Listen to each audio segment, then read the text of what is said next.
4e journée à la conférence de Copenhague. Un événement qui a beaucoup retenu l'attention hier, c'est cette sortie en force du représentant de Tuvalu. Tuvalu, un petit groupe d'îles dans le Pacifique qui est menacé de disparition par l'augmentation du niveau de la mer. Or, hier, il a proposé, ce représentant-là, a proposé la création d'un groupe de travail sur un nouveau protocole sous la Convention de Rio de 1992. C'est grâce à ce genre de procédure-là qu'on avait pu avoir le protocole de Kyoto. Maintenant, il nous faut un nouveau protocole, notamment pour les États-Unis, parce qu'on sait que les États-Unis ne ratifieront pas Kyoto, c'est très clair. Il faut un nouveau protocole aussi pour voir comment on va s'occuper des objectifs de réduction des pays émergents comme la Chine, l'Inde, le Brésil. Or, on a besoin d'un nouvel instrument, de nouvelles lois internationales pour faire ça.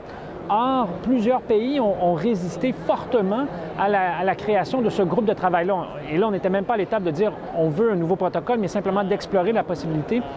Alors, Tuvalu, appuyé par plusieurs pays en voie de développement, notamment les pays les plus menacés, les pays les plus pauvres, ont simplement décidé de mettre fin aux négociations ici à Copenhague sous l'un des enjeux, sous la conférence de Rio. Depuis, on essaie de voir comment on pourrait trouver un terrain d'entente, mais depuis hier soir, depuis hier après-midi, on n'a pas réussi à remettre les négociations en marche par rapport à ça. Alors, c'est une question très importante et ça pourrait être un développement très important ici à Copenhague. Merci beaucoup et à demain.